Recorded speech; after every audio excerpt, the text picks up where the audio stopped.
मैंने देखा है कि बहुत सारे बच्चे इस टॉपिक से परेशान रहते हैं कि सर चीजें समझ में नहीं आ रही, डायग्राम में चल क्या रहा है। बट जो चीजें थ्री डायमेंशनली आपको दिखाई गई हैं उनकी हेल्प से, जैसे कि ये आपके सामने है, ये टॉपिक बहुत ही इजी हो गया है एंड आई एम श्योर कि आपको 100% समझ में आएगा ये टॉपिक। वेलकम बच्चों, and we are back again with the next lecture and today the lecture number is 3 from our unit magnetic effects of current and magnetism. And आज जो topic हम करने वाले हैं that is going to be application of Biot and Savart law. Biot and Savart law जो आपने last lecture 2 में किया है उसका एप्लीकेशन आज हमें करना है। और एप्लीकेशन में क्या करना है, एप्लीकेशन में हमको एक करंट कैरिंग कॉइल से मैग्नेटिक फील्ड फाइंड आउट करना है। We have to find out magnetic field due to a current carrying coil. Now what is a current carrying coil? Coil एक कोई भी क्लोज पाथ में कंडक्टर अगर घुमा लें उसको कॉइल कह सकते हैं।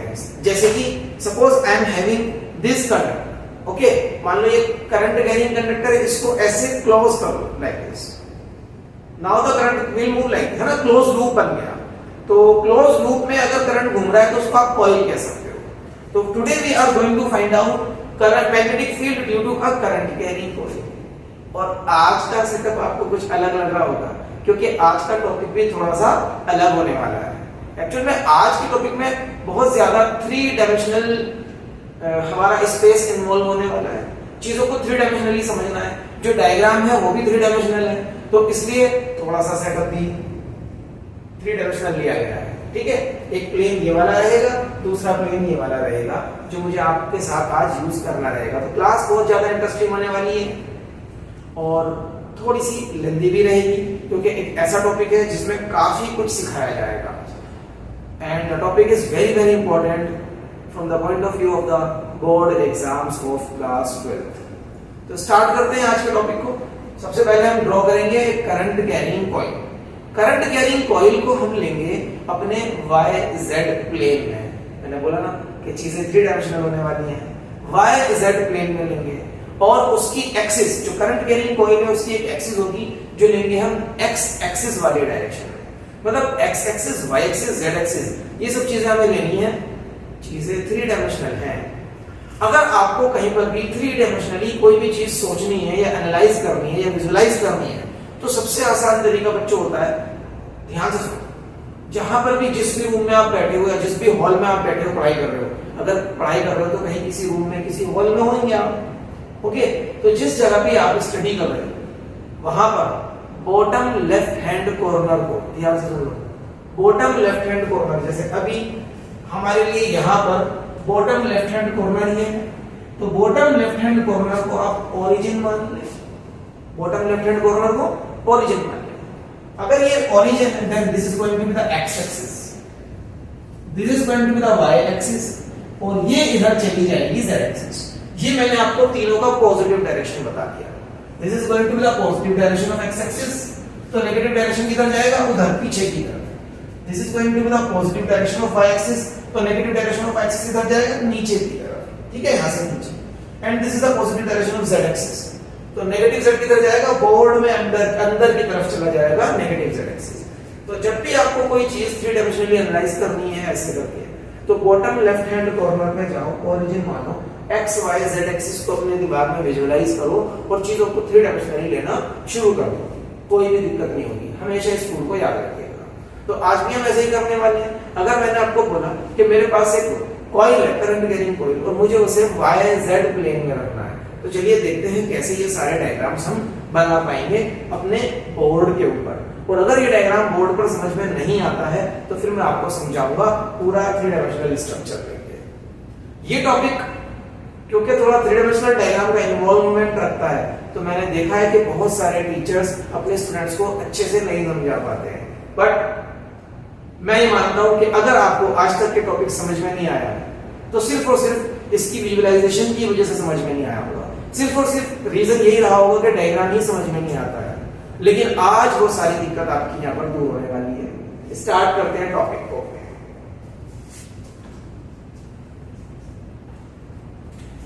तो सबसे पहले मैं एक एक्स एक्सिस, वाई एक्सिस और जेड एक्सिस को लेकर फ्रेम ऑफ रेफरेंस बनाऊंगा। तो स्पेस मुझे लेफ्ट हैंड साइड पर कम मिलेगा आज, उसके लिए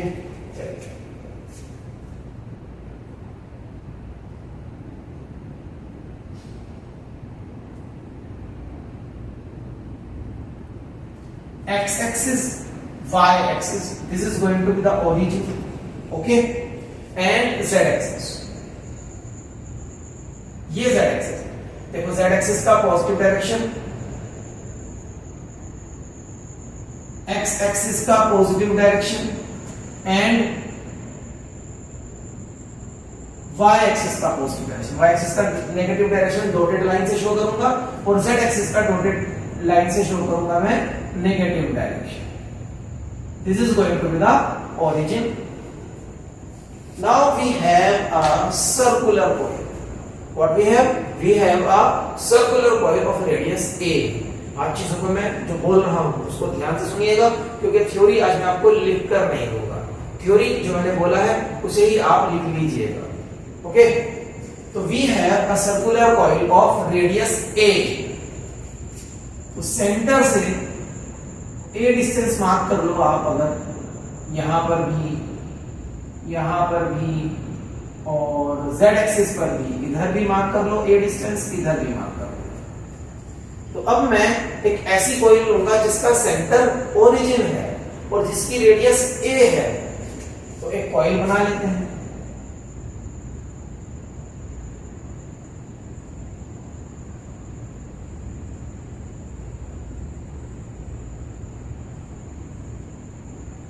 Now it is a circular coil. अब आप कहोगे सर सर्कुलर कॉइल है तो फिर आपने इसको सर्कल क्यों नहीं बनाया, ओवल शेप में क्यों बनाया है?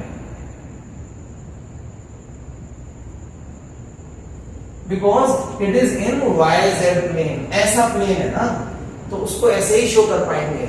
ओके, तो this is a circular coil of radius a and it is carrying current I like this. ऐसे ये करंट I लेकर चल रही है। I am having a, ऐसे इमेजिन करो मेरे साथ, I am having a circular coil of radius a जिसका सेंटर O है और जिसकी रेडियस a है, ठीक है। I am having a circular coil of radius a with the center O and it is carrying current I and the direction of the current is anti-clockwise. Direction of the current is anti-clockwise. Okay.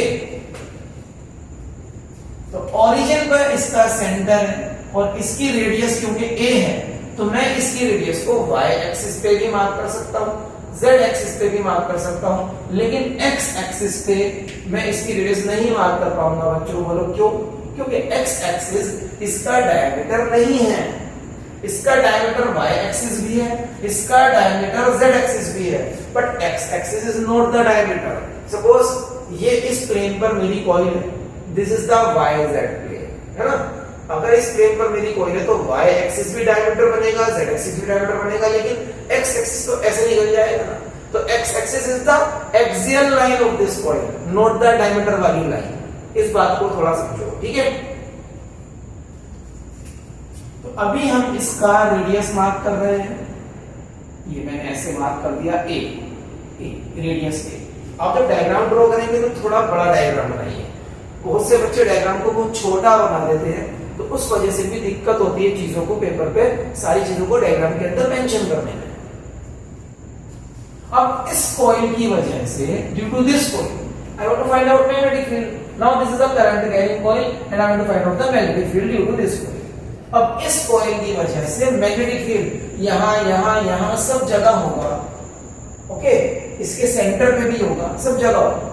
लेकिन हमारे syllabus में इतने सारे points नहीं हैं कि आप सब पॉइंट पर मैग्नेटिक फील्ड बताओ। हमारे सिलेबस में सिर्फ और सिर्फ वो पॉइंट है जो इसकी एक्सियल लाइन मतलब x एक्सिस पर लाई करते हैं। तो suppose we are having a point P जहां पर मुझे मैग्नेटिक फील्ड बताना है। We are having a point P जहां पर मुझे मैग्नेटिक फील्ड बताना है। तो अभी तक जो डायग्राम में मैंने शो करा है उसको हम ऐसा थ्योरी लिख सकते हैं, आप सुन लीजिए और लिख भी लीजिए। Consider a coil of radius a and centre O carrying current I as shown in the diagram. It is placed in YZ plane and x axis is the axial line of the coil. Okay, अब आगे बढ़ते हैं। देखिए मुझे अगर इसकी help से magnetic field बताना है और यूज करना है Biot Savart law, because this topic is going to be the application of the Biot Savart law, तो मुझे बायोट-सैवर्ट लॉ यूज करना है। तो बायोट-सैवर्ट लॉ याद है ना आपको, mu naught upon 4 pi IDL sin theta upon r square. चलो मैं लिख देता हूं, magnetic field due to a very small portion of the wire जिसकी लेंथ dl थी, याद है ना, बायोट-सैवर्ट लॉ एक स्मॉल करंट एलिमेंट से मैग्नेटिक फील्ड देता है, तो उसका जो मैग्नेटिक फील्ड होता है वो होता है mu naught upon 4 pi, if the medium is free space then mu naught upon 4 pi, I जो करंट फ्लो कर रहा है, dl जो स्मॉल एलिमेंट की लेंथ है, sin theta upon r square. r is the distance of the point P from the current element and theta is the angle between the direction of the current and the line joining the current element with the point P, that is the point of observation P, जिस point पर आपको magnetic field observe करना है ना, वो point of observation. तो ये आपका था बायोट एंड सैवर्ट। तो this is going to the application of the Biot and Savart law. Biot and Savart law के एप्लीकेशन से हम यहां पर मैग्नेटिक फील्ड बताएंगे। अब अगर इस लॉ को यूज करना है तो ये चारों फैक्टर्स आपके डायग्राम में मेंशन होने चाहिए। Current I, yes current I है मेरे पास, बीएल अभी तक मैंने मार्क नहीं किया, अगर डीएल मार्क नहीं किया मतलब अभी तक मैंने करंट एलिमेंट मार्क नहीं बनाया, ओके। और करंट एलिमेंट मार्क नहीं किया तो उसका डिस्टेंस पॉइंट बी से कैसे बताऊं और एंगल भी कैसे बताऊं। तो अभी तीन चीजें नहीं है, सिर्फ करंट है हमारे पास। तो अब नेक्स्ट स्टेप शुड बी कि हमें डीएल छोटा सा पोर्शन मार्क करना है, करंट एलिमेंट। तो करंट एलिमेंट इस लूप पर आप कहीं भी मार्क कर सकते हो, कहीं भी। अब मैं लेकर आता हूं आपके लिए कॉइल, देखो this is our current carrying coil, ये करंट कैरिंग कॉइल, ये ऐसे YZ प्लेन में रहेगी like this, this will be in the YZ plane, y axis u और z एक्सिस इस तरह से। तो y एक्सिस और z एक्सिस जहां पर इंटरसेक्ट करेंगे वहां ओरिजिन होता है और ओरिजिन इसके सेंटर पे ही है, and it is carrying current in the anti clockwise direction, ठीक है। तो हम इस कॉइल को यहां पर लगाएंगे लाइक दिस, यहां पर लगाएंगे और आपको चीजें समझ में आएंगी थोड़ा बेटर तरीके से।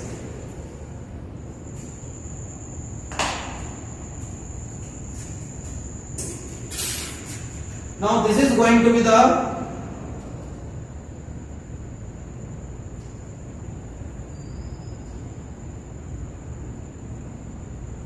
y-axis,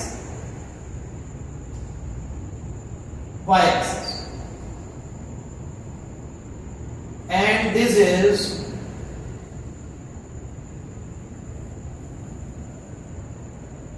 z एक्सिस का पॉजिटिव डायरेक्शन आपकी तरफ, नेगेटिव डायरेक्शन मेरी तरफ, मतलब बोर्ड में अंदर की तरफ। This is going to be the z axis and I will have the coil like this. यहां पर मेरे पास ये कॉइल है, समझ गए बच्चों, लाइक दिस। तो चीजों को धीरे धीरे समझेंगे। इस कॉइल को मैं यहां पर प्लेस कर देता हूं।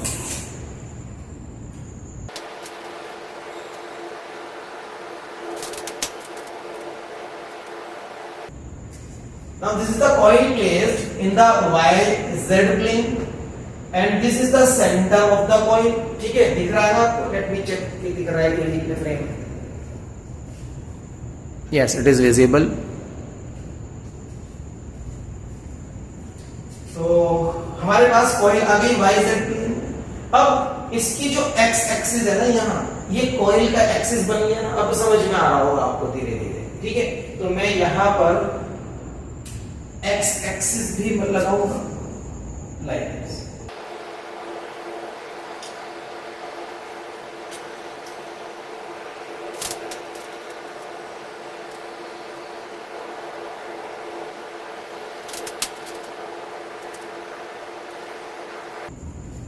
x axis is the axial line, ठीक है। सब चीजें आप ही के सामने अरेंज की जा रही हैं सो दैट आपको समझ में आ जाए कैसे चल रहा है। देखो this diagram is this diagram only. इस डायग्राम का 3 डायमेंशनल वर्जन मैंने आपके सामने लगा दिया, ओके। तो अब मुझे एक्स एक्सिस पर कोई एक पॉइंट है P, यहां पर कैलकुलेट करना है magnetic field using Biot and Savart law, और बायोट एंड सेवर्ट लॉ को यूज करना है तो मुझे चाहिए अब सबसे पहले छोटा सा करंट एलिमेंट, और वो छोटा सा करंट एलिमेंट मैं डायग्राम देखो, मैं करंट एलिमेंट यहां भी ले सकता हूं, छोटा सा लेंथ यहां भी ले सकता हूं, यहां भी कहीं भी ले सकता हूं, ठीक है, कोई दिक्कत नहीं। लेकिन इस डायग्राम की सिंपलिसिटी के लिए मैं करंट एलिमेंट लूंगा यहां, बस इतना सा, ये करंट एलिमेंट है।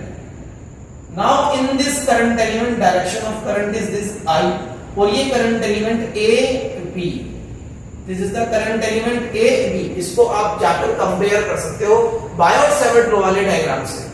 बायोट सेवर्ट लॉ वाले डायग्राम में the current carrying conductor was like this and this was the current carrying element AB, जिसमें करंट I फ्लो करता था, इसकी लेंथ dl हुआ करती थी, और यहां से r डिस्टेंस पर P पॉइंट था जहां पर आपको मैग्नेटिक फील्ड फाइंड आउट करना था, जिसका डायरेक्शन परपेंडिकुलरली इनवर्ड आया था। पूरा ये टॉपिक ऐसे इट इज उठ के इस डायग्राम पे लगना है, तो ये टॉपिक आपको कंपेयर करना है अपने माइंड में कि यहां पर कैसे लगता है। तो now I am having a small length dl, इसको मैं यहां पर मार्क करूंगा, देखो dl is the small length, ये dl is the small length and the direction of current is like this, ये डायरेक्शन ऑफ करंट है, तो dl is the small length a, ये y एक्सिस है, मैंने अभी फिलहाल y को यहां से हटा दिया है, ab, ओके। इस स्मॉल लेंथ से P पॉइंट को ज्वाइन करना होता है, देखो स्मॉल करंट एलिमेंट से P पॉइंट को ज्वाइन करना होता है, तो I will join point P with the small current element,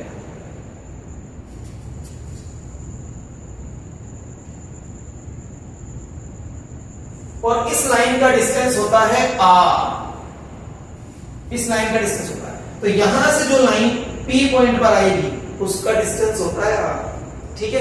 क्या वो लाइन भी लगा दूं? चलिए अभी कोशिश करता हूं कि ये लाइन भी आपको लगाकर शो कर दूंगा।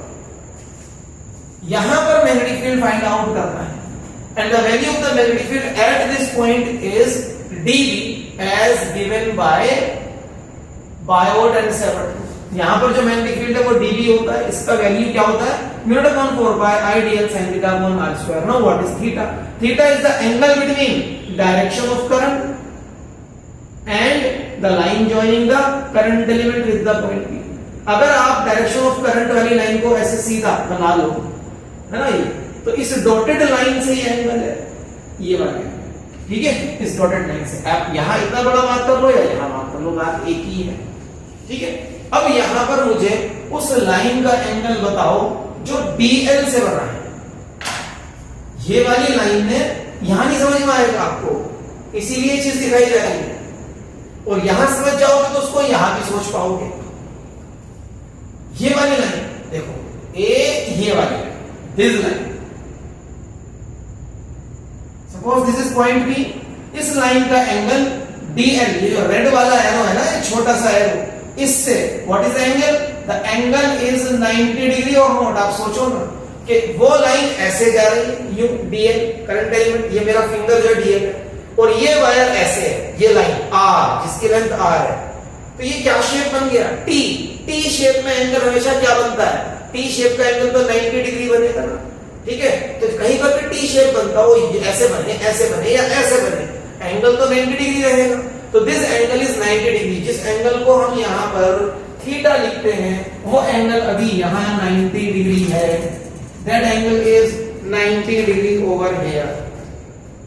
तो अगर मैं चाहूं तो एंगल को ऐसे मार्क करके शो कर सकता हूं कि this angle is 90 degree over here, okay. तो थीटा मिल गया मुझको, आई मिल गया मुझको, DL मिल गया मुझको, R मिल गया मुझको, I DL theta R। Now I can apply Biot-Savart law. अब मैं बायोट-सावर्ट लॉ लगा सकता हूं। तो अभी जितना मैंने आपको बोला था लिखने के लिए, उसके बाद आप क्या लिखेंगे, सुन लीजिए और ध्यान से लिख लीजिए। Consider a very small element AB of length DL as shown in the diagram. The line joining the current element with the point B has a distance R and the angle between the direction of the current and this line is theta, that is 90 degree. Theta is equals to 90 degree. Now using Biot-Savart law, now using Biot and Savart law, I can write magnetic field at the point P. और वो small होगा ना, तो small current का element है.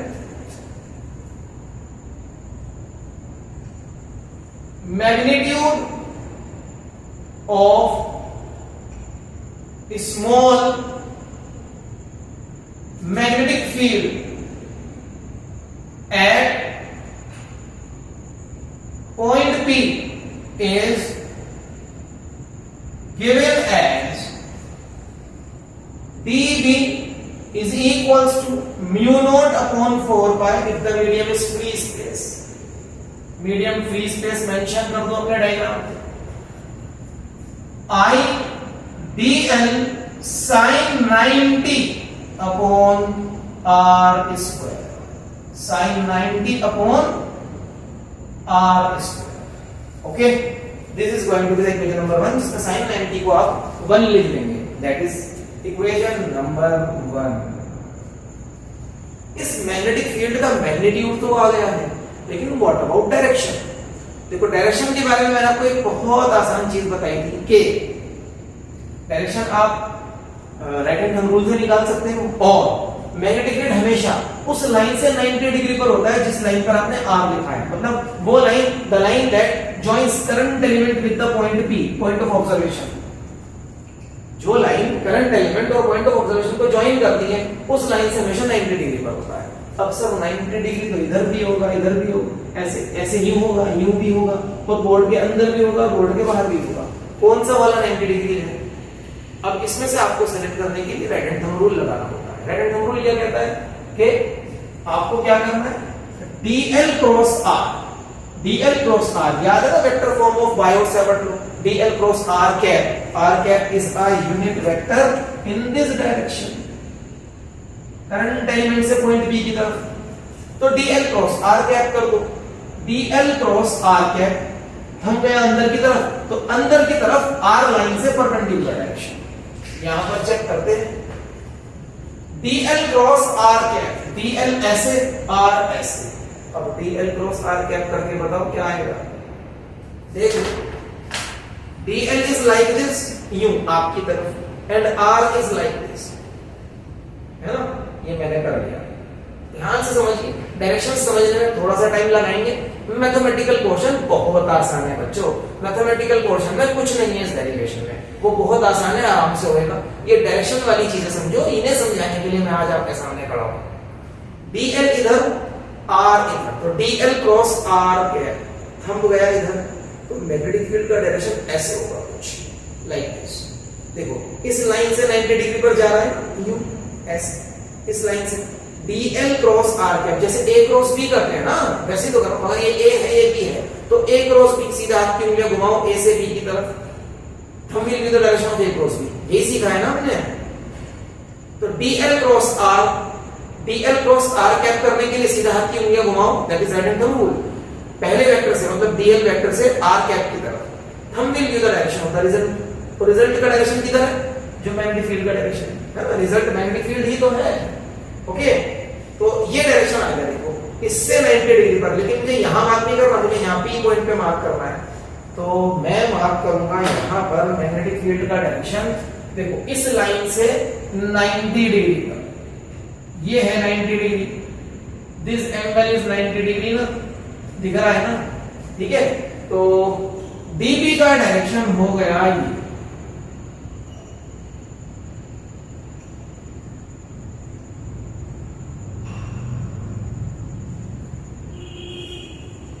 Degree पर, इसको मैंने फिलहाल हटा दिया है.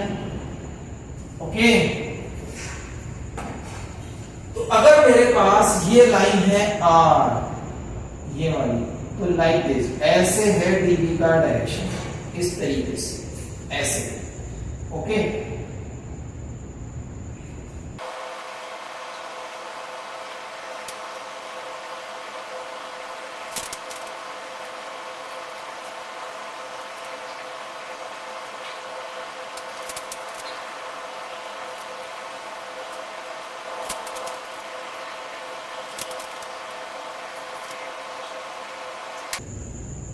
मैंने किसी तरीके से सब कुछ अरेंज कर दिया बिल्कुल वैसे ही जैसे बोर्ड पर डायग्राम है। और लेट मी चेक कि सब कुछ विजिबल है कि नहीं, दोबारा से मुझे चेक करना पड़ेगा। हाँ विजिबल तो है। तो देखो, this is the direction of the magnetic field dB, this is the direction of the magnetic field dB, है ना। And this angle is 90 degree, this line is r, this distance from centre O to the point P is x, इस डिस्टेंस को x लेंगे, O से P तक वाले distance को। ओके, कितना समझ में आ रहा है डायग्राम? चलिए आगे बढ़ते हैं। अब हमने dB magnitude of the magnetic field को कैलकुलेट कर लिया है with the help of the Biot Savart, लेकिन ये सिर्फ और सिर्फ एक छोटे से वायर एलिमेंट का है यहां पर, मुझे तो पूरे लूप का निकालना है। और डायरेक्शन मैंने मार्क तो कर लिया, लेकिन मैं नीचे लिख दूं क्या direction? This magnetic field is along, इस पॉइंट को अगर मैं Q कह दूं, Q यहां वाले पॉइंट को Q कह दूं, कोई दिक्कत किसी को? तो अलोंग PQ। अब क्या करना है? अब इस मैग्नेटिक फील्ड dB के कंपोनेंट लेने हैं x एक्सिस और y एक्सिस के अलोंग, x एक्सिस और y एक्सिस। तो x एक्सिस तो भी ऑलरेडी है, ये रही, y एक्सिस ये हो गया, ये y एक्सिस। अब ध्यान दो इस एंगल पर, what is this angle? This angle is alpha, मैं इस एंगल को बोलूंगा alpha, alpha, this angle is alpha. और ये करंट एलिमेंट कहीं भी हो, यहां हो, यहां हो, यहां हो या नीचे हो, देखो अगर ऐसे बन जाएगा लाइन, आर लाइन ही होगी, तो ये एंगल अल्फा ही रहेगा। This angle is constant. Current element आप कहीं भी मार्क करो, यहां करो, यहां करो, यहां करो, नीचे करो, ऊपर करो, कहीं भी करो, ये एंगल अल्फा ही रहेगा। मींस एक आप ऐसा मान लो कि we are having a circular coil, we are having a circular coil, okay. और ये आर वाली जो लाइन है ये यहां हो, यहां हो, यहां हो, यहां हो, कहीं भी हो, ये कोन बना रही है ना, इट इज मेकिंग अ कोन। देखो ये इस तरीके से कोन बनाएंगे, तो इसका एंगल कभी चेंज नहीं होगा, ये वाला एंगल। अगर ये यहां पर अल्फा है तो यहां पर भी अल्फा होगा, जब ये यहां होगी तब भी अल्फा होगा, इधर होगी या नीचे होगी तब भी ये एंगल अल्फा ही होगा, ठीक है। तो alpha is going to be constant over here. अब अगर ये एंगल अल्फा है तो क्या मैं कह सकता हूं कि ये वाला एंगल भी अल्फा है? देखिए ध्यान से, अगर इन दोनों लाइनों के बीच में एंगल अल्फा है तो इन दोनों के बीच में भी अल्फा ही होगा। क्यों? क्योंकि देखो ये दोनों लाइनें जस्ट 90 डिग्री घूम गई हैं, इनके बीच का एंगल चेंज नहीं हो रहा है। आप देखो ग्रीन वाली लाइन के परपेंडिकुलर डॉटेड ग्रीन लाइन, देखो एक्स एक्सिस है तो इसके परपेंडिकुलर वाई एक्सिस है, और ब्लैक वाली डॉटेड लाइन के परपेंडिकुलर ब्लू वाला एरो है। तो ये दोनों लाइन अगर 90 डिग्री पर घूम जाए तो क्या इनके बीच का एंगल चेंज होगा? नहीं। If this is alpha, this is also going to be the alpha, and I can say that the component of dB along y axis is dB cos alpha, जिधर एंगल होता है उधर cos component आता है, angle इधर, and the component of dB along x axis is dB sin alpha। तो मैं यहां पर मेंशन करूंगा टेकिंग कंपोनेंट्स, ओके। कंपोनेंट्स लेने के बाद क्या रिजल्ट मिलना है चेक करेंगे। अभी एक चीज और करनी है बेटा, जितना अब तक डायग्राम बना लिया है उतना ही और बनेगा, लेकिन इस बार करंट एलिमेंट नीचे मार्क करेंगे। देखो यहां पर करंट एलिमेंट मार्क करूंगा तो डायरेक्शन ऑफ करंट, क्योंकि करंट ऐसे घूम के आया, अब डायरेक्शन ऑफ करंट ये होगा, तो क्योंकि डायरेक्शन ऑफ करंट रिवर्स हो गया तो मैग्नेटिक फील्ड का डायरेक्शन भी रिवर्स हो जाएगा, बाकी सब चीजें वैसी ही रहेंगी। अगर भी मैग्नेटिक फील्ड इधर है तो अब मैग्नेटिक फील्ड ऐसे होगा, लाइक दिस, डिस्टेंस r ही है, इस लाइन से 90 डिग्री पर ही होगा, और जब ऐसे मैग्नेटिक फील्ड होगा तो इसका component dB cos alpha dB sin alpha ये हो जाएंगे। तो इसको I am marking over here, देखो इसको मार्क करता हूं मैं। Suppose there is another current element, this one, यहां से लाइन ज्वाइन कराई R, ओके, और ये P पॉइंट है, पी पॉइंट को मैं यहां लिख देता हूं, दिस इज पी पॉइंट। तो बिल्कुल सेम डायग्राम, बिल्कुल सेम डायग्राम बनेगा।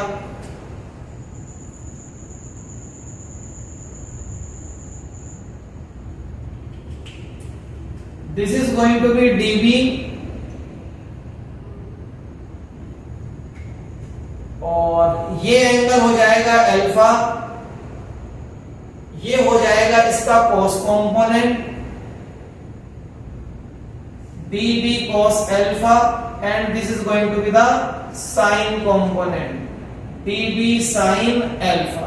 अब देखो कंपोनेंट लेने के बाद हमने दो अपोजिट, डायमेट्रिकली अपोजिट, ये डायमीटर है ना, डायमेट्रिकली अपोजिट करंट एलिमेंट लिए और चेक करा कि इन दोनों का cos कंपोनेंट तो कैंसिल हो जाएगा, sin कंपोनेंट ऐड हो जाएगा। इस तरीके से आप पेयर में करंट एलिमेंट लो, ये दो लिए, दो यहां ले लो, फिर दो यहां ले लो, फिर दो यहां ले लो और इस पूरे लूप को कवर अप कर दो। पेयर में डायमेट्रिकली अपोजिट करंट एलिमेंट लेकर इस पूरे लूप को कवर कर सकते हैं। छोटे छोटे लूप्स को कवर करना है पूरा लूप बनाने के लिए, छोटे छोटे एलिमेंट को लेना है पूरा लूप बनाने के लिए, इट मींस आपको इंटीग्रेशन करना है और कुछ नहीं करना है। चलिए अब देखिए, डायग्रामेटिकल पार्ट खत्म हो चुका है, अब सिर्फ मैथमेटिकल पार्ट बचा है। वो कितना आसान है अब आपको समझ में आएगा। तो टेकिंग कंपोनेंट्स, कंपोनेंट्स लेने के बाद हमें रियलाइज होता है cos components being equal and opposite cancel the effect of each other, while sin components being in the same direction add to give resultant magnetic field B, resultant magnetic field. और वो क्या होगा, B का magnitude होगा dB sin alpha, जितने भी हैं सब ऐड होते चले जाएंगे। dB sin अल्फा सारे ऐड करने मतलब इंटीग्रेशन करना है, ये होगा रिजल्टेंट मैग्नेटिक फील्ड। डायरेक्शन क्या है, along positive direction of x axis, along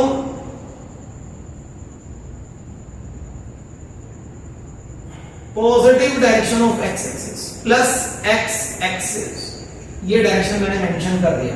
magnetic field is a vector quantity, I have to mention direction as well. Next step, equation number 1 से dV की वैल्यू उठाओ, यहां लगा दो। Mu naught upon 4 pi I dl sin 90 is 1, तो उसकी जगह 1 हो गया, upon r square into sin alpha. तो I have used equation 1 over here from equation 1। आगे बढ़ जाओ, जितना भी कांस्टेंट है सबको बाहर लेकर चलते हैं। चलिए देखिए धीरे धीरे मेरे साथ, अब कितना मजा आएगा आपको देखकर। म्यू नॉट अपॉन 4 पाई कांस्टेंट है, I current carried by the coil constant है, वो तो चेंज नहीं होने वाला। sin alpha is this angle constant है, ये मैंने अभी आपको बताया, ये भी चेंज नहीं होने वाला, ये भी बाहर। नीचे r square, r what is r is this distance of point b। एक बार पॉइंट b को फिक्स कर दिया तो r डिस्टेंस तो चेंज नहीं होने वाला। इस पॉइंट का डिस्टेंस कॉइल के किसी भी पॉइंट से r रहेगा, यहां से भी r, यहां से भी r, यहां से भी r, यहां से भी r एंड सो ऑन, सब जगह से r। तो r भी कांस्टेंट है, उसे भी बाहर ले आए, बचा ही क्या है, dl बचा है। dl इसका इंटीग्रेशन, dl का integration is the length of the coil. तो बचा ही क्या है, यहां पर dl बचा है। और dl का इंटीग्रेशन क्या होगा, व्हाट इज dl, dl बोले तो नहीं हो ना। dl is small length of this circular loop small length of this circular loop और उसका इंटीग्रेशन करोगे तो आपको क्या मिल जाएगा, complete length of the circular loop. और सर्कल की कंप्लीट लेंथ क्या होती है, 2 pi into radius. 2 pi R मत बोलो, 2 पाई इनटू रेडियस, क्योंकि यहां पर रेडियस आर नहीं है। रेडियस क्या है बच्चों, रेडियस हमने ली है यहां पर ए, देखो रेडियस ए है, तो 2 पाई इनटू रेडियस, तो dl का इंटीग्रेशन क्या है, 2 pi into radius, that is 2 pi a।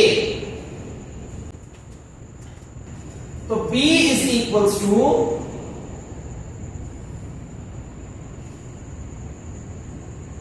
Mu naught upon 4 pi i sine alpha upon r square into dl का इंटीग्रेशन 2 पाई a।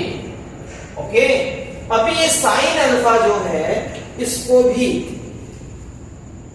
इसका भी ट्रीटमेंट करना है, साइन अल्फा। ध्यान दो ट्राइंगल पे, ट्राइंगल जिसमें ये अल्फा है ना, ये वाला ट्राइंगल, क्या मैं इस ट्राइंगल से कह सकता हूं sine alpha is perpendicular upon hypotenuse? Now what is the perpendicular? Perpendicular is the radius a and hypotenuse is r. ध्यान से देखो, if this is alpha, now in this triangle, अगर ये alpha है तो sin alpha, perpendicular क्या है, इस कॉइल का रेडियस है ना, ये डिस्टेंस तो a है ना, perpendicular क्या है, इस कॉइल का रेडियस, तो perpendicular upon hypotenuse क्या है, r। तो sin alpha is a upon r, sin alpha की जगह I will write a upon r, तो ये हो जाएगा b is equals to mu naught upon 4 pi I upon r square, और sin alpha की प्लेस पर I am writing a upon r into 2 pi a। अब इन सबको एडजस्ट करना है, नीचे r square into r cube बनेगा, ऊपर a into a square बनेगा, तो I can write this result as mu naught upon 4 pi 2 pi a square I upon r cube. और ध्यान दो, notice pi a square is the area of the coil, pi into radius का square क्या होता है, circle का area, तो इस कॉइल का एरिया है पाई ए स्क्वायर यहां पर। तो हो सकता है आपको कभी किसी क्वेश्चन में एरिया मिल जाए, तो this is area of the coil, area of the coil क्या, pi a square, this is area of the coil है। तो now I am having a formula जो बोलता है कुछ इस तरीके से कि magnetic field due to a circular current carrying coil on its axial line is given as mu naught upon 4 by 2 pi a square I upon r cube. What is r? r is the distance of the point P from the edge of the coil, from the edge of the coil, ना from the edge of the coil, not from the center of the coil। अगर मैं चाहता हूं कि मुझे answer centre of the coil से मिले, centre of the coil r के टर्म्स में नहीं चाहिए, x के टर्म्स में, I don't want this answer in the terms of r, I want this answer in the terms of x। तो क्या मैं कुछ एडजस्टमेंट ला सकता हूं? वैसे तो ये मेरा फाइनल फॉर्मूला है और ये आपको याद होना चाहिए, learn it, this is important. But क्या मैं r की जगह x ला सकता हूं? ध्यान से देखो फिर से इस ट्राइंगल को, और इस ट्राइंगल में लगा दो पाइथागोरस। पाइथागोरस कहता है कि हाइपोटेन्यूज का square r square is equals to होता है परपेंडिकुलर का स्क्वायर मतलब a स्क्वायर और प्लस बेस का स्क्वायर मतलब x स्क्वायर। तो क्या मैं r की जगह पर लिख सकता हूं a square plus x square का रूट मतलब 1/2, रूट का मतलब होता है पावर 1/2 है ना, तो r की जगह पर ये लिख सकते हैं, where r is a square plus x square under the root. ये पाइथागोरस लगा दिया इस ट्रायंगल में बच्चों, ठीक है, लगा दो यहां b is equals to mu naught upon 4 pi 2 pi a square, pi a square is the area of the coil into I upon r की जगह पर a square plus x square की पावर 1/2, लेकिन यहाँ 3 लगा है तो 3/2 है ना, 1/2 का क्यूब, 1/2 लगाओगे पावर में उसके ऊपर ये क्यूब लगाओगे, तो 1/2 के ऊपर जब क्यूब लगाओगे तो ये बन जाएगा 3/2। This is the final answer in terms of x for the magnetic field due to a current carrying coil on its axial point at a distance x from the center. This is in terms of x and this is in terms of r. दोनों फॉर्मूले याद करने हैं आपने। अब वक्त हो चला है, यहाँ पर इस वीडियो को पॉज करेंगे और जितना भी मैंने लिखा है इसको कॉपी करेंगे। डायग्राम अच्छे से बनाओ। डायग्राम समझ में नहीं आ रहा तो आपको ये दिखा ही दिया है और अब तक समझ में आ गया होगा। मुझे नहीं लगता कि अब आप बोलेंगे कि ये डायग्राम आज तक हमें समझ नहीं आया। चलिए कॉपी करिए, फिर उसके बाद इस टॉपिक में बची हुई चीजें देखते हैं कि क्या क्या रह गई हैं। आई होप यहां तक आप कर चुके हो।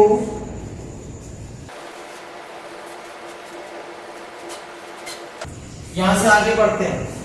देखिए सर आपने तो बोला था ये फाइनल फॉर्मूला है। हाँ बेटा ये फाइनल फॉर्मूला है इस कॉइल के लिए, लेकिन अगर इस कॉइल में एक टर्न ना, अभी ये रिजल्ट उस कॉइल के लिए है जिस कॉइल में सिर्फ एक ही टर्न है, ऐसे करके वायर का एक ही टर्न घुमा हुआ है ना।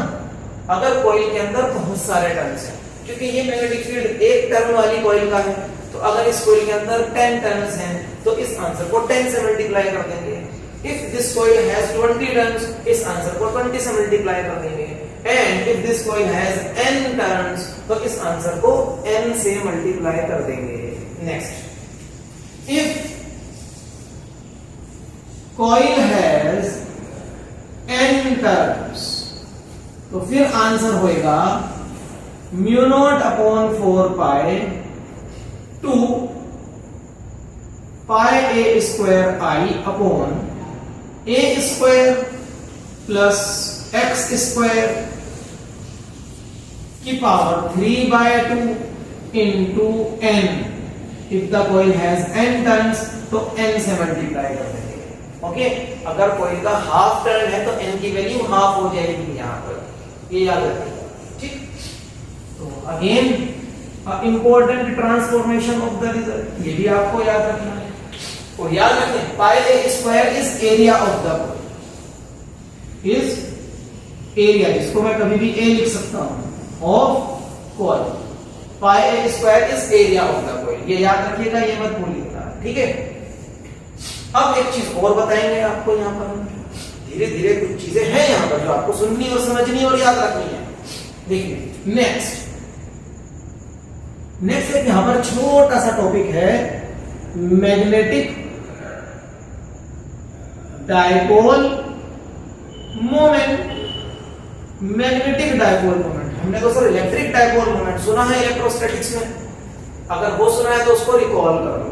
इलेक्ट्रिक डायपोल मोमेंट क्या होता है? एक डायपोल होता है ना इलेक्ट्रिसिटी इलेक्ट्रोस्टैटिक्स में, क्या होता है डायपोल? जिसके अंदर इक्वल एंड अपोजिट चार्जेस होते हैं, मतलब दो पोल्स होते हैं। डायपोल, दो पोल, एक चार्ज पॉजिटिव और उतना ही एक चार्ज नेगेटिव।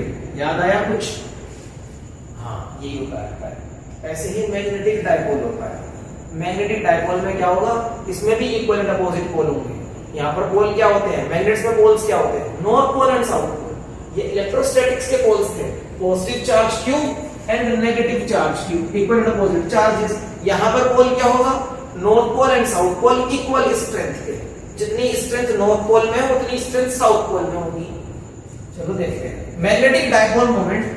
यहां पर है हमारा मैथमेटिकली, मैग्नेटिक डायपोल मोमेंट का सिंबल हम लेंगे स्मॉल m, जैसे इलेक्ट्रिक डायपोल मोमेंट का सिंबल था स्मॉल p। ये वेक्टर क्वांटिटी, ये भी वेक्टर क्वांटिटी, ठीक है। और m का आंसर होगा ni इंटू एरिया।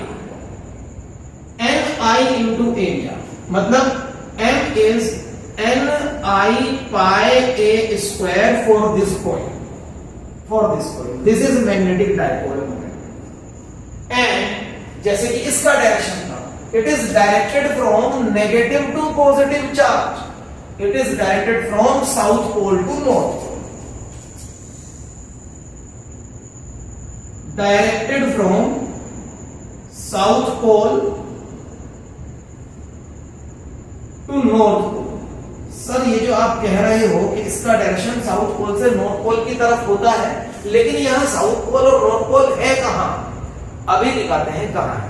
वो भी हो जाएगा, उसकी भी चिंता मत करो, फिलहाल जितना लिखा है उस पर ध्यान दो। तो ये मैग्नेटिक डायपोल मोमेंट है, मैथमेटिकली ये इसका आंसर है, याद कर लीजिएगा।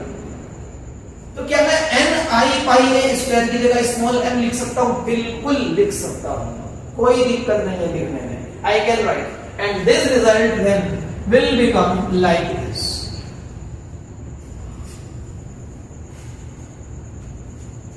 B is equals to μ0/4π to ni area, इसकी जगह n upon a² plus x²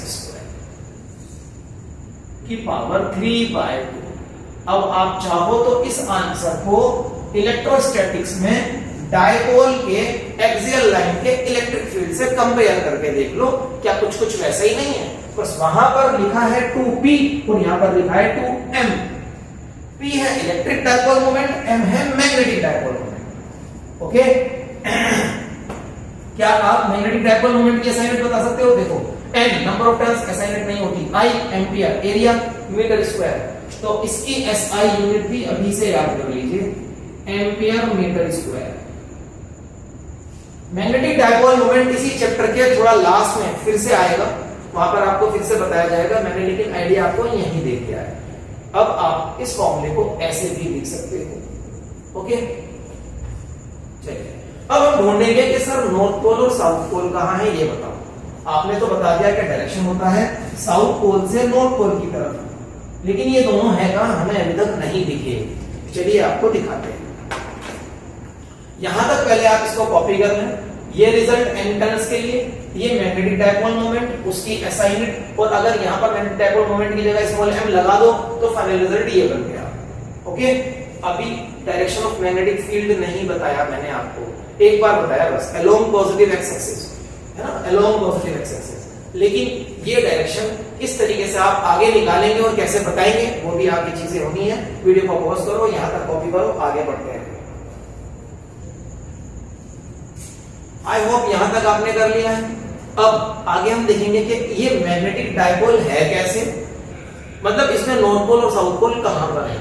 देखो बच्चों अभी आपने देखा कि इस कॉइल का मैग्नेटिक फील्ड है, ठीक है, चलो मैग्नेटिक फील्ड है सर मान लिया, और मैग्नेटिक फील्ड का डायरेक्शन ऐसे है।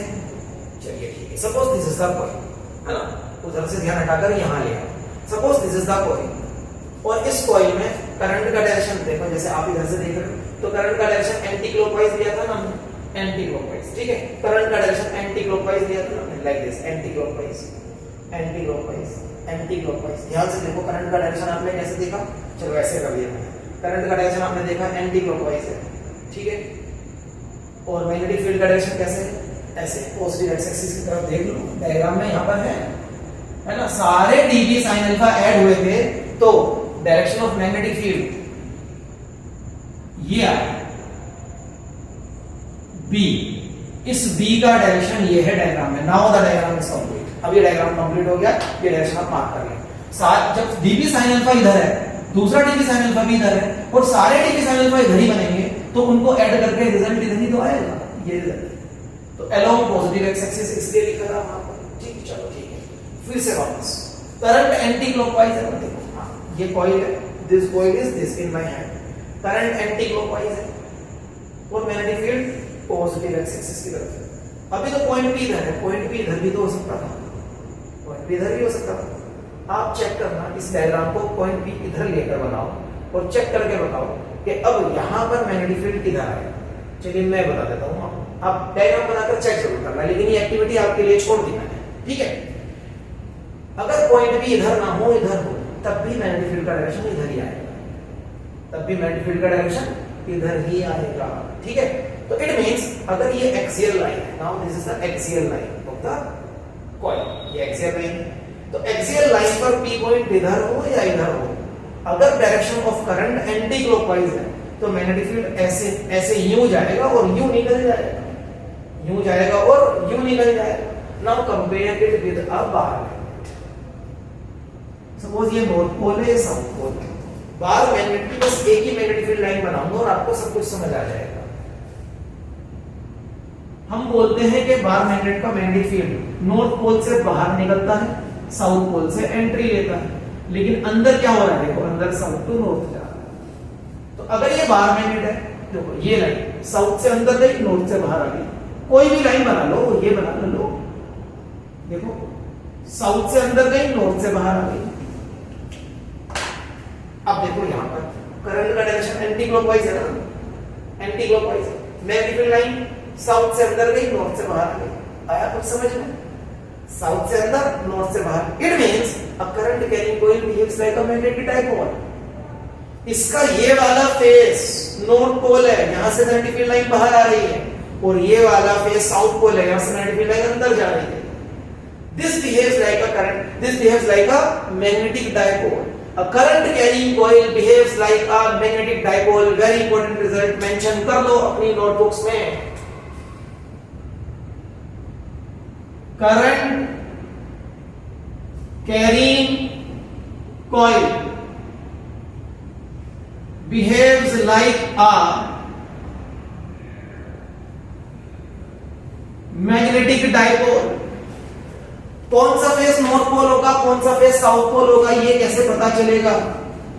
ध्यान दीजिए, ये एंटी क्लॉकवाइज करंट फ्लो कर रहा है।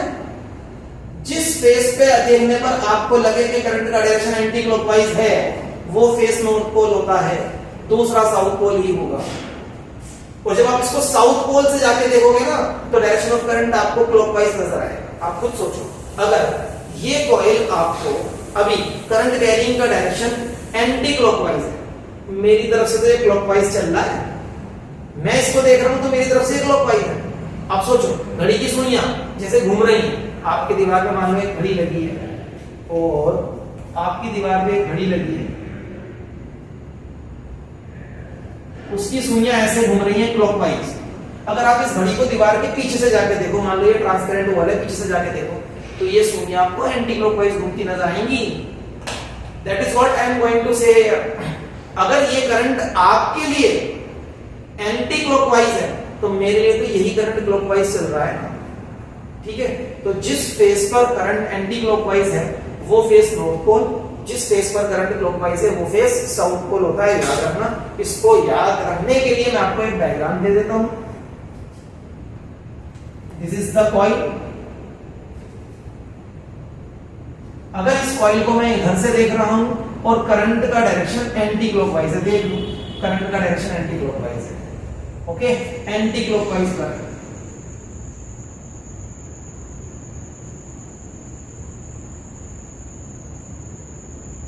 तो ये वाला फेस नॉर्थ पोल है, इसको आप ऐसे याद करोगे। इसके अंदर ऐसा एन बना लो थोड़ा डिजाइन में, देखो ध्यान से देखो, ये एरो इस एरो के साथ, करंट के एरो के साथ पैरेलल है, और ये वाला एरो इस एरो के साथ, करंट के एरो के साथ पैरेलल है ना?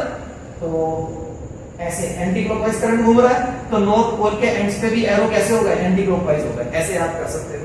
और अगर करंट का डायरेक्शन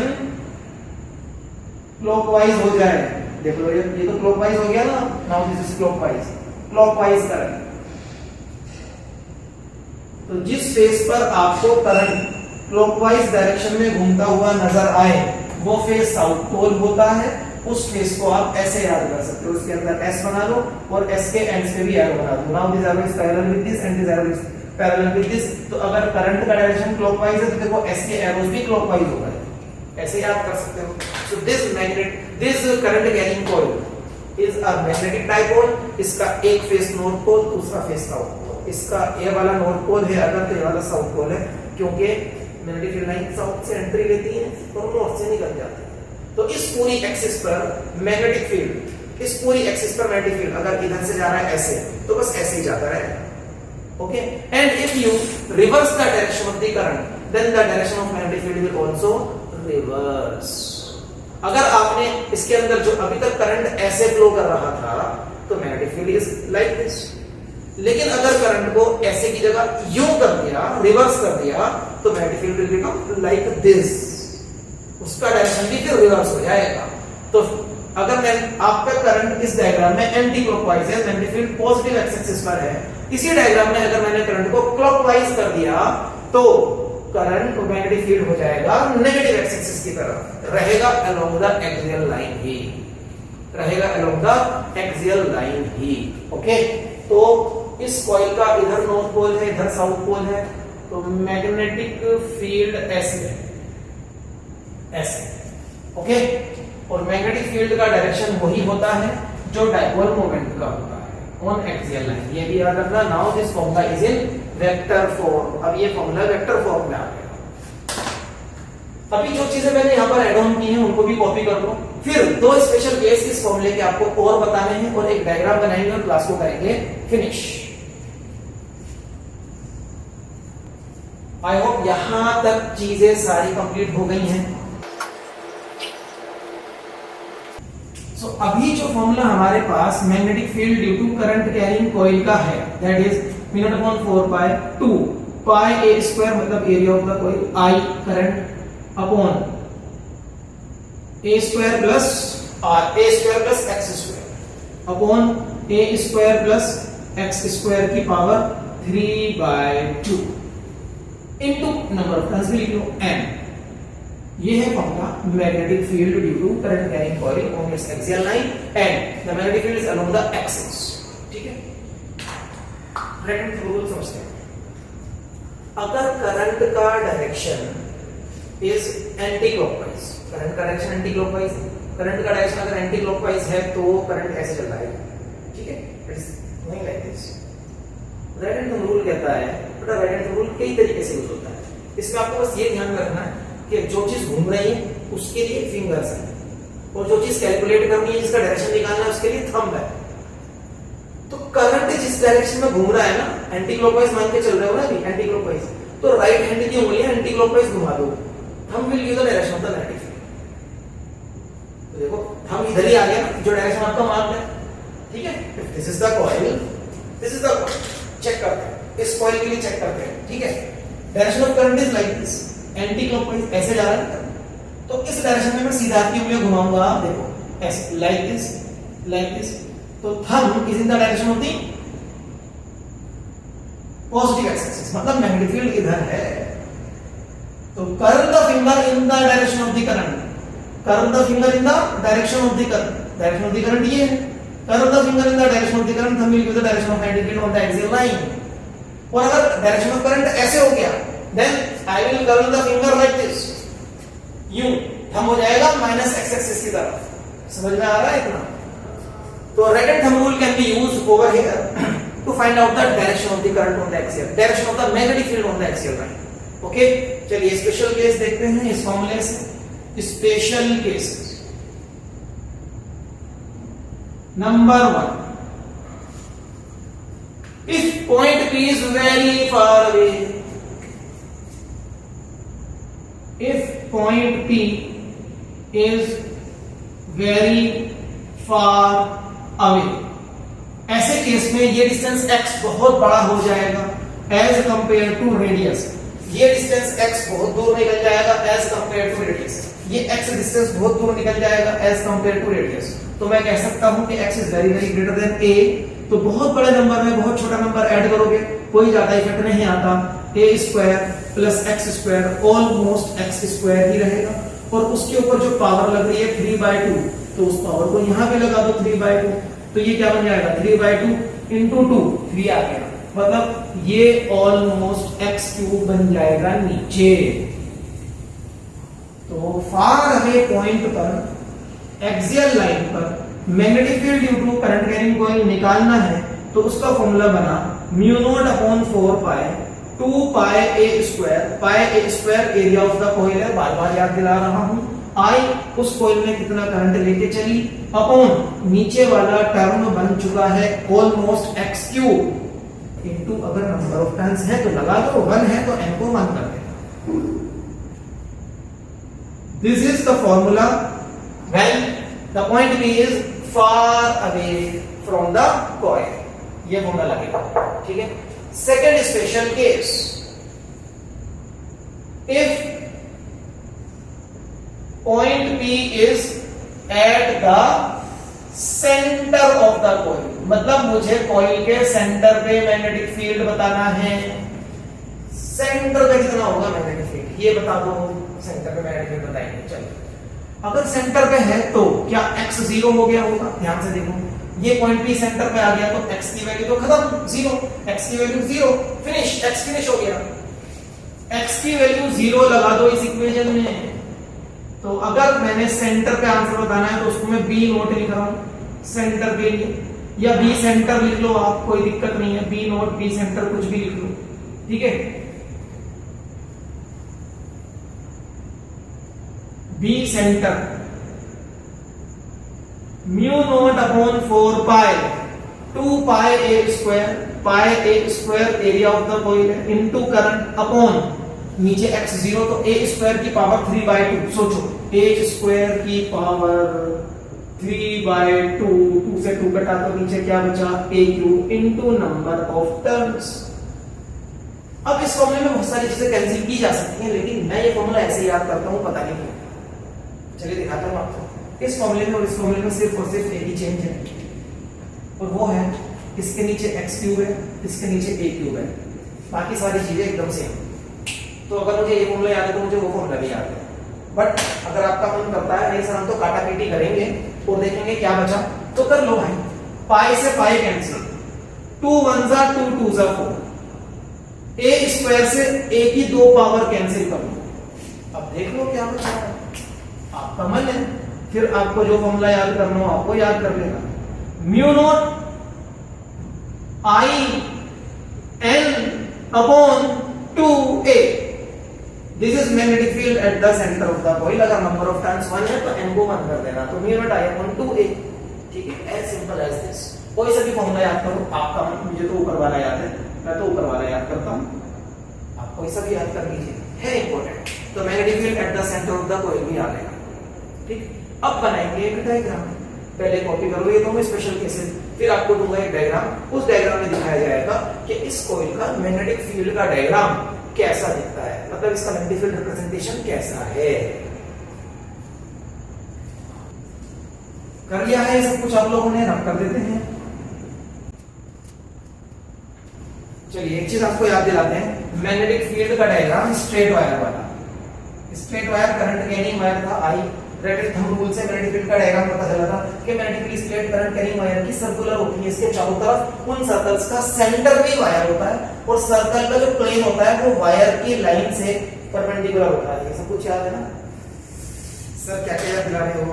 देखो बेटा याद दिला देते हैं। Suppose this is straight current carrying wire, thumb in the direction of the current, direction of curling fingers gives us the direction of magnetic field around this wire। ये याद दिला रहा हूं। तो इसका मैग्नेटिक फील्ड ऐसा था कुछ, है ना। अगर मैं इस वायर को, इसका मैग्नेटिक फील्ड यहां पर भी ऐसे सर्कुलर बनाओगे, यहां पर भी बनाओगे, यहां पर भी बनाओगे, यहां पर भी बनाओगे, वो सिलेंड्रिकली सिमेट्रिकल वाली चीज आपको बताई थी। अब अगर मैं इस वायर को दोनों एंड पकड़कर ऐसे गोल कर दूं और एक कॉइल बना दूं, है ना, मान लो ये कॉइल बन गई ऐसे करके, तो इसके जो मैग्नेटिक फील्ड थे वायर के चारों तरफ ऐसे, वो भी तो ऐसे ऐसे आ गए होंगे, यहाँ यूं यूं यूं यूं यूं, है ना। इसके जो मैग्नेटिक फील्ड थे वो सारे के सारे ये मैग्नेटिक फील्ड लाइंस, अगर मैंने इस वायर के दोनों एंड पकड़े और इसको गोल कर दिया लाइक दिस, अब करंट कैरिंग डायरेक्शन ये था ना, ये आई ऐसे, ये ऐसे हो गया होगा इसका, ये कॉइल बन गई, ये वायर कॉइल बन गई।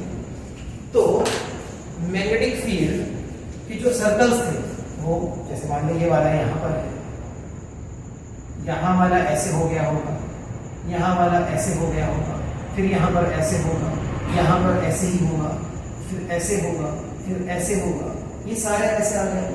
अब इससे बड़ा सर्कल भी तो होता है, तो इससे बड़ा सर्कल बना लो, यहाँ पर भी बना लो, यहाँ पर भी बनाओगे तो बना लो, यहाँ बना लो, यहाँ बना लो, यहाँ बना लो, यहाँ बना लो, यहाँ बना लो, इससे बड़ा भी तो होता होगा।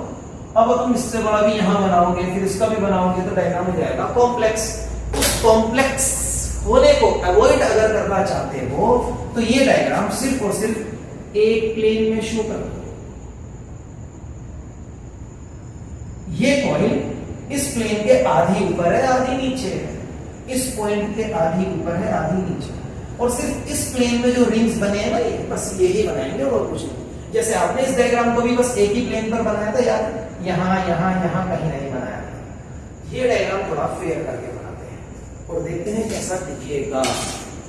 ये डायग्राम 10th क्लास में भी था आपका, एनसीईआरटी में आज भी बना हुआ है, चाहो खोल कर देख सकते हो। देखो, आई am having current carrying coil, बड़ी सी बना लूं, direction of current is this. मुझे एक प्लेन लेना है जो ऐसे होगा, ऐसे, लाइक दिस। उस प्लेन की कॉइल आधी ऊपर होगी आधी नीचे होगी, तो वो प्लेन बना दिया जाए। ये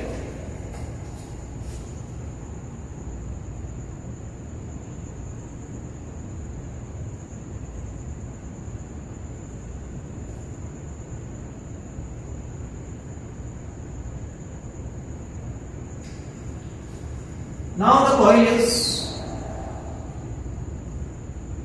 half above and half below, और क्योंकि ये कॉइल कहीं से तो करंट लेकर आएगी, मान लो इसका ये एक एंड ऐसे करंट लेकर आया यूं, और यूं करंट लेकर ये वापस चली गई। अब आपको बनानी है magnetic field lines. Red thumb rule का भरपूर इस्तेमाल करेंगे और इलेक्ट्रिक फील्ड लाइंस बनाएंगे। तो देखो ये करंट कैरिंग वायर है, जैसे यहाँ पर मान लो ये करंट कैरिंग वायर है, आपने बना दी एक लाइन और रेड थंब रूल के अकॉर्डिंग इसका डायरेक्शन मार्क कर दिया लाइक दिस। बनाते हैं यहाँ पर मैग्नेटिक फील्ड लाइन सर्कल की शेप में, और ये डायरेक्शन। इससे बड़ी बनाओ, ये लो बन गई सर। इससे बड़ी बनाओ, ये लो बन गई सर। इससे बड़ी बनाओ सर, पूरी तो नहीं आएगी, अब जितनी आएगी उतनी बना दे। हाँ बना दो, ये लो बन गई, ठीक है। ऐसे करके जैसे निकल के आ जाएगी। सेम इधर भी बनाकर दिखाओ, लो देखो ये वाला सर्कल, लेकिन करंट का डायरेक्शन देखो यहाँ पर ऊपर था, अब यहाँ पर ऐसे हो गया, तो magnetic field line curling fingers ऐसे होंगी, तो अब मैग्नेटिक फील्ड लाइन ऐसे होगी लाइक दिस, ठीक है ना। अब इससे बड़ा वाला सर्कल ए ये लो बन गया, इससे बड़ा वाला सर्कल ए ये लो बन गया, इससे बड़ा वाला सर्कल ए ये बन गया, इससे बड़ा, तो ये लाइन अब थोड़ा स्ट्रेट होने लगेगी और सेंटर ऑफ द कॉइल पे आते आते ये लाइन ऐसे हो जाएगी। अब ये लाइन आपने जो बनाई है सेंटर ऑफ द कॉइल से जा रही है, और ये लाइन एक्सियल लाइन ही है बच्चों। If this is the coil, है ना, ये वाली कॉइल, तो ये वाली जो लाइन है वो एक्चुअल में ऐसे है, वो ऐसे नहीं है। इस बात को समझो, आपका प्लेन इज लाइक दिस, ठीक है। और इस चीज को मैं आपको अभी एडजस्ट करके दिखाऊंगा 3 डायमेंशनली, इस डायग्राम को। पहले आप ये डायग्राम कॉपी कर लें, मैं आपको ये डायग्राम 3 डायमेंशनली एडजस्ट करके अभी देता हूं इन द नेक्स्ट शो।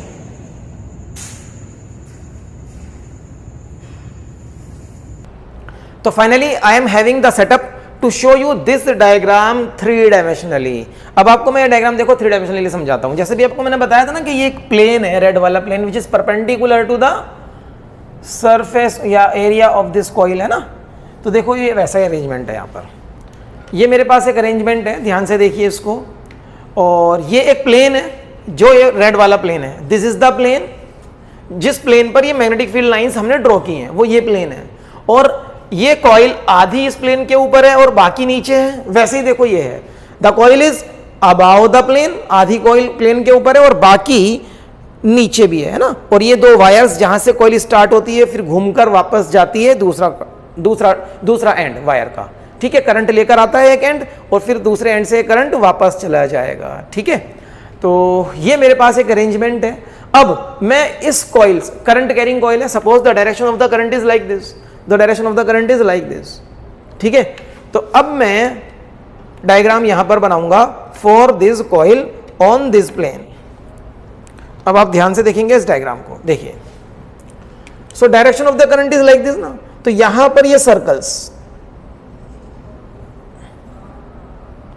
ये पहला circle, and using right hand thumb rule, direction of current में थंब और कर्लिंग फिंगर का डायरेक्शन क्या हो जाएगा, मैग्नेटिक फील्ड लाइंस का डायरेक्शन।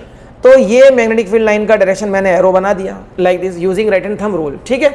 इससे बड़ा सर्कल हम बना सकते हैं, यस वी कैन ड्रॉ।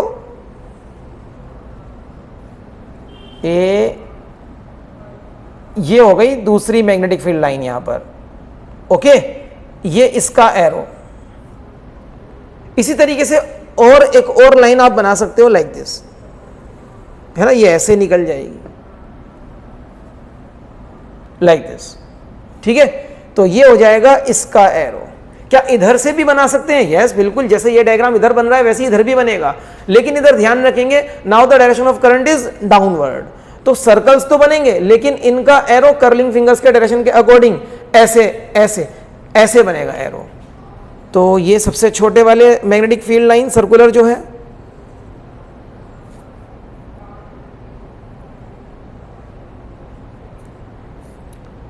ये इसका arrow. Then the another one, इससे बड़ी वाली लाइन,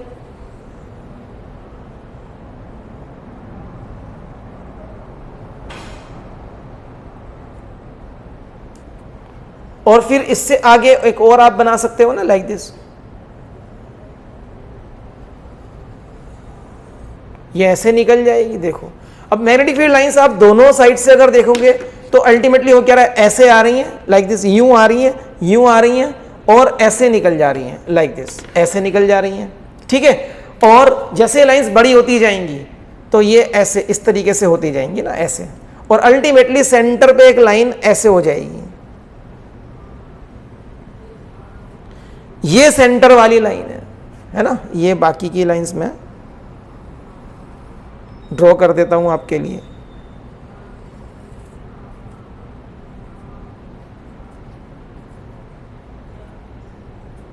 ये देखिए, the diagram is complete now, है ना।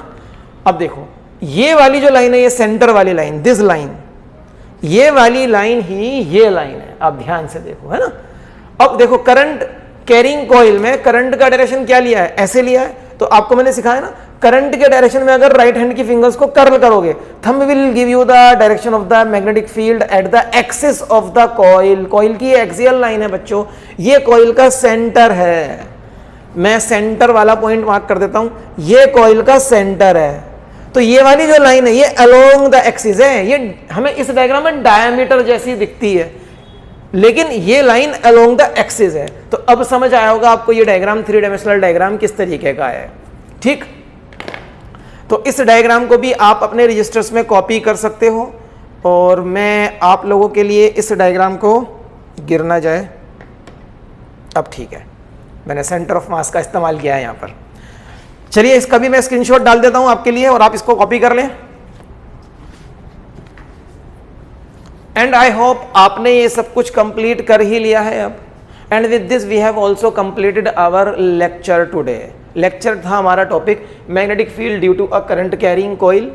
तो टॉपिक में देखो मैथमेटिकली कुछ नहीं था, हाँ डायग्रामेटिकली चीज़ों को समझना थोड़ा सा आपके लिए इस बार नया था, क्योंकि चीज़ें थ्री डायमेंशनली इन्वॉल्व्ड हैं। और जिस तरीके से मैंने यहाँ पर आपको समझाया है, मुझे नहीं लगता है कि अब आप ये कहोगे कि सर हमें ये समझ नहीं आया आज। अब से पहले आपको समझ आया था या नहीं आया था, बट आज की क्लास अगर आपने की है तो आपको 100% ये समझ में आ ही गया होगा। तो आज की क्लास में जिस तरीके से थ्री डायमेंशनली ये सारा डायग्राम मैंने एक्सप्लेन किया है, मैंने देखा है कि बहुत सारे बच्चे इस टॉपिक से परेशान रहते हैं कि सर चीज़ें समझ में नहीं आ रही है, डायग्राम में चल क्या रहा है। बट जो चीज़ें थ्री डायमेंशनली आपको दिखाई गई हैं उनकी हेल्प से, जैसे कि ये आपके सामने है, ये टॉपिक बहुत ही ईजी हो गया है। एंड आई एम श्योर कि आपको 100% समझ में आएगा ये टॉपिक। और इसी के साथ ही मैं आपसे फिर से एक रिक्वेस्ट और करूंगा आज, कि अगर आपको इन क्लासेस से थोड़ा भी बेनिफिट मिलता है ना बच्चों, तो इन क्लासेस को लाइक ज़रूर करें, जिससे कि मुझे मोटिवेशन मिलेगा और मैं और ज़्यादा इस तरीके से आपको वीडियो लेक्चर्स प्रोवाइड कराता रहूँगा रेगुलरली।